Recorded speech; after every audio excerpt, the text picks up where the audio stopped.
예수님, 오늘 하루 동안 다양한 사람들을 만나시면서 다양한 이야기들을 들으셨나요? 이야기뿐만 아니라 아마 각종 소음에도 노출이 많이 되어 있으셨을 것 같아요. 지금도 성당에서 제일 시끄러운 소리가 있다면 뭐가 있을까요?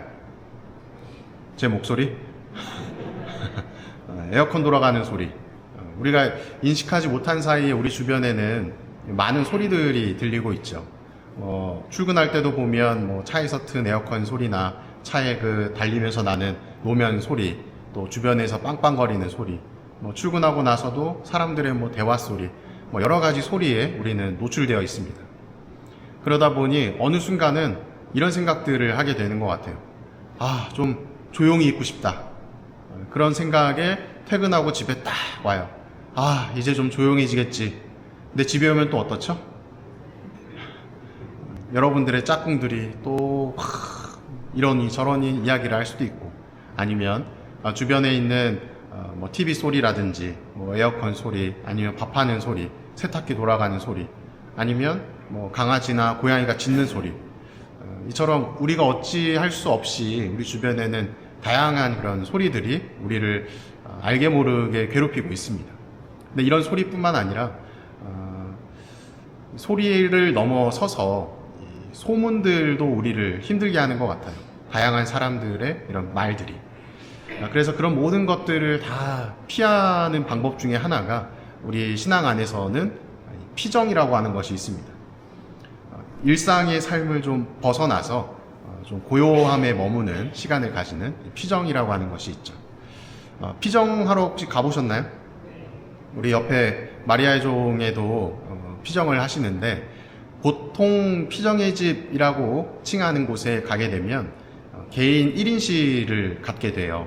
그리고 그 개인실에 들어가면 뭐가 있냐면 침대가 있고, 그리고 책상이 하나가 놓여져 있고, 옷장이 하나가 놓여져 있고, 그리고 많은 경우에 성경책 하나가 딱 놓여져 있습니다. 나를 괴롭히는 다양한 소음들과 또 사람들의 말들에서 벗어나게끔 어떤 이런 장치를 해놓는 것이죠. 그곳에 있으면 이제 굉장히 조용합니다. 외부적으로 아무 소리도 들리지 않고 고요해요.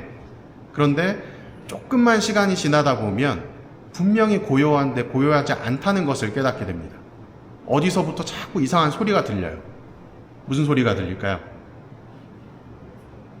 집에 가고 싶다. 치킨 한 마리 먹고 싶은데, 피정 끝나고 뭐 하지? 맥주 한 잔 들이킬까?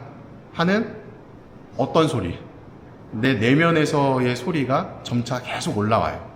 우리가 흔히 이제 분심이라고 하는 내면의 소리들이 우리를 괴롭히게 됩니다. 그러다 보니 우리는 외부적인 소음과 또 내부적인 소음 안에서 자유로울 수 없는 존재로 살아가고 있는 것이죠. 그 모든 것들을 좀 벗어나야만 비로소 진짜로 우리가 고요함 속에 머물게 되는 것이라는 생각이 듭니다. 오늘 일독서 내용을 보면 바오로 사도가 테살로니가 공동체에 가서 복음을 전하고 공동체를 만들어요. 그리고 나서 다시 바오로 사도는 또 다른 공동체를 위해서 길을 떠납니다. 근데 소문을 들으니 그런 소문이 들리는 거예요. 어떤 소문이 막 테살로니가 공동체에 돌았대요.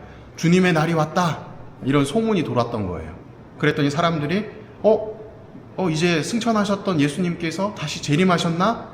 이제 우리 이 지상에서의 삶은 끝났다 라고 하는 소문이 퍼지고, 또 사람들이 그러한 마음들을 가지게 되고, 그러다 보니 자연스럽게 하고 있었던 일들도 다 내팽겨치고 그저 그냥 멍하니 하느님 나라를 갈 날만 기다리고 있는 모습을 발견하게 됩니다.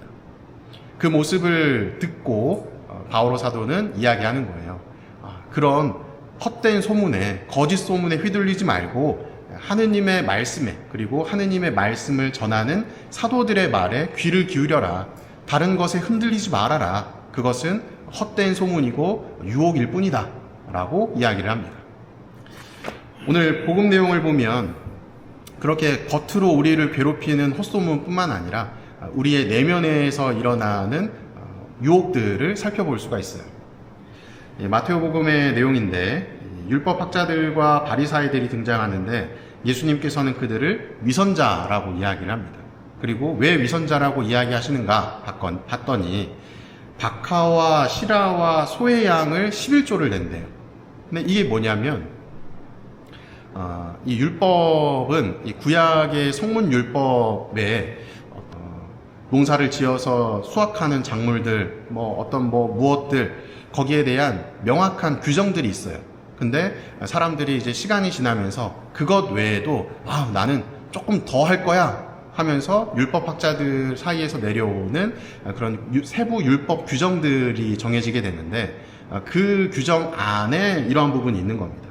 박하와 시라와 소의 양이라고 하는 정말 작은 이런 향신료마저도 숫자 하나하나 세가지고 이파리가 10개면 그 중에 하나를 하느님께 봉헌한다 하면서 과한 율법을 지키고 있었던 것이죠. 그러면서 실제로는 그 율법에서 가장 중요하다고 이야기하는 여기 복음에 보면 이렇게 표현이 되어 있는데요.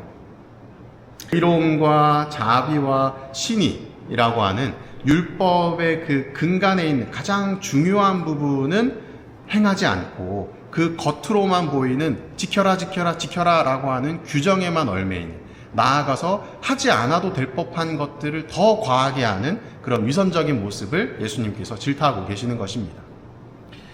이 모습 안에서 살펴볼 수 있는 것은 그 율법학자들이나 바리사이들의 내면에는 하느님이 계신 것이 아니라 자기 자신만 가득 차 있었던 것이죠.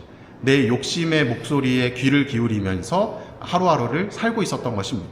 그러니 외부로 사람들에게 인정받고 싶고 사람들에게 존중받고 싶은 마음 안에 더 많은 것들을 지키려고만 했던 것이죠. 그래서 하느님의 말씀은 온데간데 없고 하느님의 말씀 안에 우리가 지켜야 되는 것들은 내 삶의 바깥으로 자꾸 밀어내고 있는 모습. 그래서 예수님께서는 이 바리사이들에게 먼저 잔 속을 깨끗이 하여라, 그러면 겉도 깨끗해질 것이다 라고 말씀하시면서 그들의 내면을 먼저 닦아내야 함을 말씀해 주고 계십니다. 우리도 살면서 보면 앞서 말씀드린 것처럼 우리가 하느님의 말씀을 중심으로 살려고 하지만 실제로는 주변에 많은 우리를 유혹하는 상황들 또 말들 속에서 흔들리는 우리를 발견하게 됩니다. 그리고 그 모든 것들을 이겨냈다 치더라도 이제는 내 내면에 이 나와의 싸움이 시작되어요. 조금만 편했으면 좋겠는데 이건 좀 안 했으면 좋겠는데 하는 것과, 그리고 하느님께서 아니야 조금 더 해봐 해도 돼 라고 하는 것 사이에서 계속해서 싸움이 일어나는 것이죠. 우리의 내면 안에서의 이 싸움 안에 나를 좀 죽이고 하느님의 말씀을, 하느님을 더 중하게 여기는 모습을 통해서 자연스럽게 겉으로도 하느님의 사랑이 표출될 수 있지 않을까 하는 생각이 듭니다. 우리들의 주변에 나를 유혹하고 괴롭히는 것들이 무엇이 있나 한번 살펴보시고, 남들은 모르는 나의 위선적인 모습, 나의 욕심을 채우려고 했었던 지난날의 나의 모습을 한번 돌이켜보시면서 오늘 고요한 저녁 시간이 되시기 바랍니다. 사랑합니다.